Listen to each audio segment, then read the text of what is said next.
નવસારીમાં કાલિયાવાડી વિસ્તાર પાસે પાણી ભરાયા। પૂર્ણા નદીની જળસપાટીમાં વધારો થતા પાણી ભરાયા। મુખ્ય માર્ગ ઉપર 4 ફૂટ સુધીના પાણી ભરાતા અનેક વાહનો બંધ પડ્યા। પૂર્ણા નદીની સપાટી વધતા શહેરમાં જળબંબાકાર જેવી પરિસ્થિતિ જોવા મળી। આ વિશે વધુ માહિતી આપવા આપણી સાથે ફોન લાઈન પર જોડાઈ ચૂક્યા છે અમારા સંવાદદાતા સિદ્ધેશ જોશી।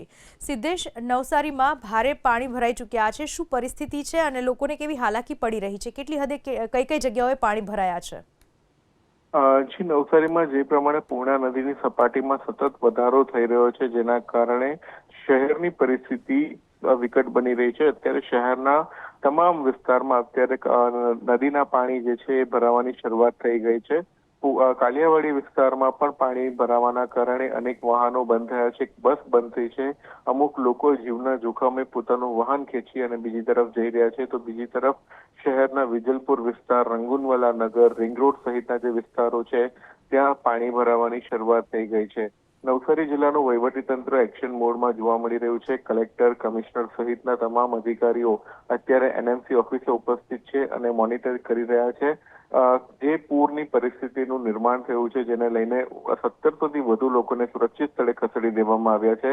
અત્યારે હાઈટાઈડનો સમય છે, રાત્રિ સમયે, ત્યારે પરિસ્થિતિ વધુ બગડે એવું અત્યારે દેખાઈ રહ્યું છે, જેને લઈને નવસારી જિલ્લાનું વહીવટીતંત્ર તમામ પરિસ્થિતિને પહોંચી વળવા સજ્જ બન્યું છે। જી, આભાર સિદ્ધેશ આપના તમામ માહિતી બદલ। ભારે વરસાદને લઈને નવસારી પ્રશાસન એલર્ટ મોડ ઉપર। નવસારીમાંથી પસાર થતી પૂર્ણા નદી ભયજનક સપાટી ઉપર અત્યાર સુધીમાં 1170 લોકોનું સુરક્ષિત સ્થળે સ્થળાંતર કરવામાં આવ્યું છે। હાઈટાઈડની શક્યતાને લઈને કાંઠા વિસ્તારમાં વિશેષ તકેદારી રાખવામાં આવી રહી છે। નવસારી જિલ્લામાં રેડ એલર્ટ ડિક્લેર કરવામાં આવ્યું હતું। આ રેડ એલર્ટને ધ્યાને લેતા અને આગમચેતીના ભાગરૂપે જિલ્લામાં અત્યાર સુધી કુલ 1770 જેટલા લોકોને સ્થળાંતર કરીને સુરક્ષિત આશ્રય સ્થળો પર રાખવામાં આવ્યા છે। ત્યાં ભોજનની અને મેડિકલ ચેકઅપની પણ પૂરતી વ્યવસ્થા જિલ્લા વહીવટીતંત્ર તરફથી કરવામાં આવી છે। આ 1700 લોકોમાં નવસારી સિટી, જલાલપુર અને નવસારી ગ્રામ્ય તાલુકાના વિવિધ ગામોનો સમાવેશ થાય છે। વરસાદની સ્થિતિ ધ્યાને લેતા અને આવતીકાલે પણ જે એલર્ટની પરિસ્થિતિ છે ધ્યાને લેતા જિલ્લાની તમામ શાળાઓમાં, આંગણવાડીઓમાં, આઈટીઆઈમાં અને કોલેજીસમાં જિલ્લા વહીવટીતંત્ર દ્વારા રજા ડિક્લેર કરી દેવામાં આવી છે।